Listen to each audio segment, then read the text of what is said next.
자, 저는 이번 대선에서 중간에 완주 못하고 탈락했습니다. 이 적은 정당이 완주하고 또 싸우고 하려면 제가 좀 더 독해지고 무서워져야 된다, 이런 생각을 했는데요. 대선에서 국민들이 좀 알아야 될 게 있습니다. 대선은 좋은 정책과 의지만으로 되는 게 아닙니다. 대선에서는 쩐이 있어야 됩니다. 이번 대선에서 보면 중앙선관위가 최근에 대선 후보를 낸 원내 5개 정당에 선거 보조금을 줬습니다. 이거는 대선 때 쓰라는 용도로 사실상 대통령 선거 보조금을 줬습니다.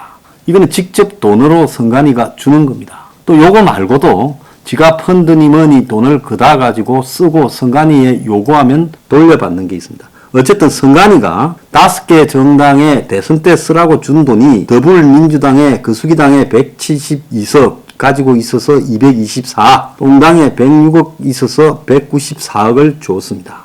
자, 여기에다가 이 민주당은 이재명 펀드를 가지고 768억 8,800만 원을 걷었고, 또 동당은 윤석열 펀드로 17분 만에 270억 총 500억을 거뒀습니다.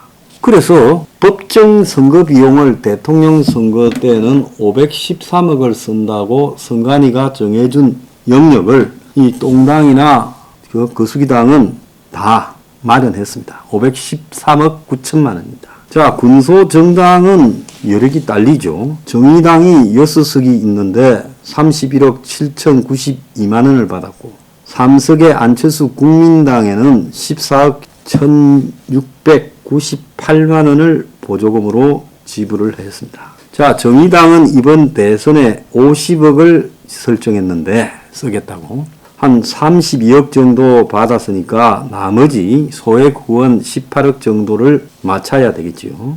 국민의당은 안철수가 부자니까 어쨌든 이렇게 쓸 수 있을 겁니다.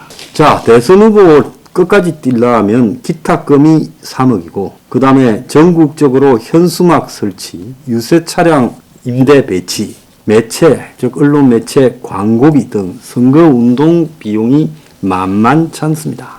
그럼 이런 비용을 쓰고요, 군소정당들은 어떻게 해야 돼요? 15%를 득표해야 전액을 돌려받을 수 있어요. 반액이라도 보전받으려면 10%를 넘겨야 됩니다, 득표율이. 그러면 현실적으로 대한민국에서 전액을 돌려받을 수 있는 정당은 거수기당과 동당 둘밖에 없는 겁니다. 그래서 지금 안철수도 사비를 내놓고 있다, 이렇게 지금 이야기가 나오고 있습니다.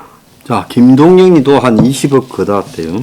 지난 대선에 보면 2017년에 문재인이 500억, 홍준표가 420억, 안철수가 460억을 지출을 했습니다. 자, 그래서 지금 신문 광고, TV 광고부터 전부 다 이런 돈들로 되는데, 특히 1, 2당 같은 경우에는 대부분의 돈들이 다 국가의 선거 지원금과 또 더 나아가서 자기들이 펀드를 통해서 거둔 걸 가지고 돈을 쓰대고 있습니다. 자, 그런데 행명 20일에는 제가 아파 누워 있는데 선관위에서 이 비용 지출에 대한 자료를 내놔라고 하면서 매일 쪼아댔습니다. 그리고 조금만 틀리면 마치 그것이 형사적 사법 처리를 당할 것처럼 했어요. 우리가 정부로부터 1원짜리 하나 받지 않고 당원들의 당비로 전부 100% 투명하게 처리해서 가고 있는데, 제가 쓰러져 있는 동안에도 선관위는 중요하지도 않은, 아니 대선 치를 마당에 우리가 당을 만들고 난 이후에 정산하는 부분을 대선 치르고도 얼마든지 할 거 아니에요? 대선 치른다고 돈을 줄 거예요. 그러잖아요. 우리가 대선을 치른다고 선관위가 1원짜리 하나 우리한테 줄 겁니까? 그럼 대선 치르고 난 이후에 한 보름 늦게 이렇게 정산하면 되지요. 그걸 거짓을 해대면서 사무실을 볶아대고, 심지어 제가 병원에 입원해 있는데 우리 집에다가 황장수의 대선 후원에는 이제 취소됐다, 자격이. 황장수도 예비후보자 자격이 취소되고 후원의 자격도 취소됐다고 등기로 통보가 와요. 네, 정말 이 꼬라지를 보면서 아주 분노를 금할 수 없었습니다. 이 대한민국에 털려 먹었어요. 돈을 수백억, 수천억 가지고 있는 놈들한테 대선이 있으면 200수십억, 200억씩 정부가 대선 비용을 보태주고, 또 514억쯤 되는 비용을 갖다가 펀드 등으로 조성할 수 있게 하는 겁니다. 자, 그래서 대통령 선거는 기본 3억, 지역 국회의원 선거는 1,500, 시도지사는 5천만 원이 지금 기타금입니다. 이거 안 내면 선거가 불가능합니다. 그럼 3억 기타금만 내면 끝나냐? 아니지요. 여기에 이제 본격 운동이 시작되면 홍보물, 유세차, 광고비 등 수많은 돈이 들어가게 돼 있습니다. 아마 끝까지 뛰려고 하면 홍보비, 여러분 집집마다 배달될 때는 그 내용도 인쇄해서 하려면 엄청나게 될 거라고 보고 있습니다. 그래서 지난 2017년 19대 대선에서 후보자 15명이 총 1,387억을 써서 평균 92억 5천만 원을 쓴 걸로 나오고 있고, 그래서 이번에는 이 대선의 총액이 513억 9천만 원으로 두 당 이렇게 정해져 있습니다. 그런데 이 실제 현실로는 15%를 넘어야 전액 보전을 받고 10%를 넘겨야 반액 보전을 받는데, 이거를 넘기서 받을 수 있는 사람은 안철수, 심상정이, 김동연이 누구도 없다고 봅니다. 김동연이가 선거 비용이 20억 밖에 없다. 이재명과 윤의 5%다. 이러면서 우는 소리를 했습니다. 자, 어제요. 이 부분 비슷한 이야기가 하나 나왔습니다. 이재명이가 정치 자금을 성남의 페이퍼 컴퍼니로 만들어서 그걸로 지출했다라는 의혹이 제기되었습니다. 그래서 지난해 경선 때, 그러니까 지난해 경선이라고 말을 하면 이낙연과 경선했던 2021년 10월 달에 경호 목적으로 신생회사에 1억 6,300을 지급을 했어요.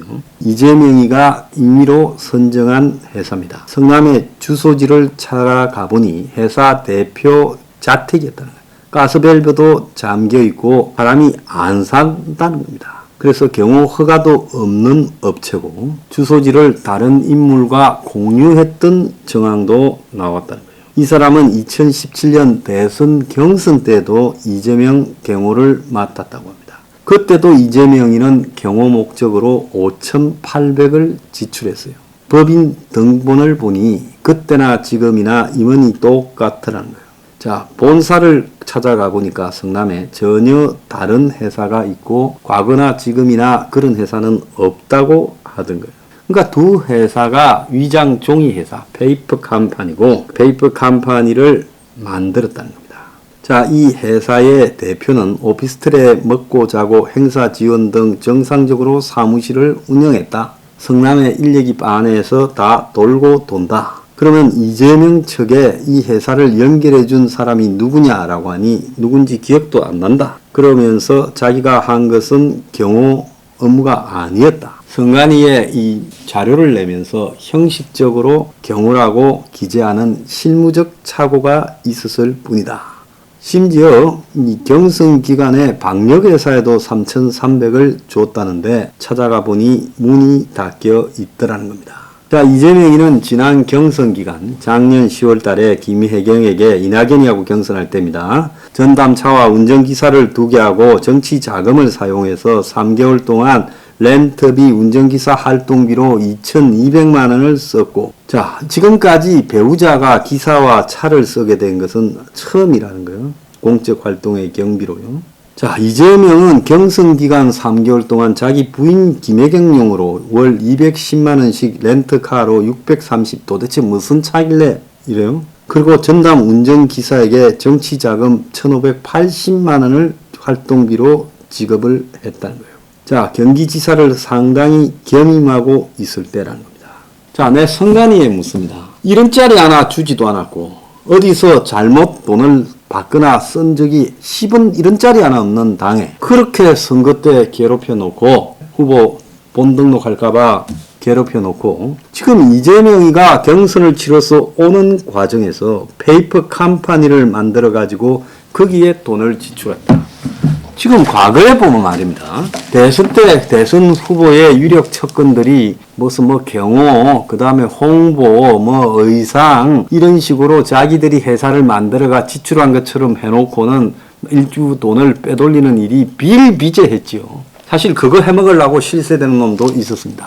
자, 그렇게 본다고 한다면 지금 이 대선 무렵에 그야말로 투명하기가 짝이 없고 돈이 모자라서 문제지 아무런 잘못도 없는 행명 20일에 대선을 앞두고 서류 만들어내 여태까지 당의 수입과 지출을 내놔라고 그렇게 쪼든 선관위가 지금 대선을 앞두고 페이퍼 컴퍼니를 만들어서 자기 마누라 차와 기사 돈을 내주고 경호원이 방역으로 지출했던 이재명 문제에서는 왜 침묵을 하는가? 거대 후보들이 거둬들이고 있는 펀드 몇 분 만에 몇백억씩 모으는 펀드의 배경에는 투명한가? 이런 거를 왜 전부 조사하지 않습니까? 자, 대선 펀드는 일정 금액을 약정하면 5월 20일 약정 금액에 2.8% 이자까지 참 붙여서 돌려주는 거라는 거예요. 자, 그래서 이런 식으로 펀드라는 편법을 통해서 대선 후보들이 얼마든지 돈을 모으고 정부에서 지원해 준 것도 받아서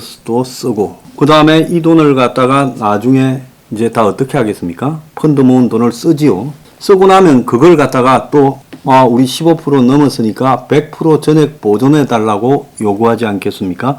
이거 중요한 이야기예요. 그러면 200억 안팎으로 따로 받고 또 펀드로 돈을 모아가지고 돈을 쓰고 떨어지고서라도 정부로 보고 514억에 해당되는 돈만큼 썼으니까 돌려달라. 그래가 또 돌려받아서 그 펀드 쓴 사람들한테 돌려줄 수 있습니다. 그러면 이자까지 써서 돌려줄 수 있죠. 여기서 돈을 좀 빼먹기로 작정을 하고 자기들이 가는 페이퍼 컴퍼니나 자기들 캠프의 신복들이 회사를 만들어서 그걸로 밀어주면 그러면 어떡하느냐. 그것도 할 수 없는 일이라는 거죠.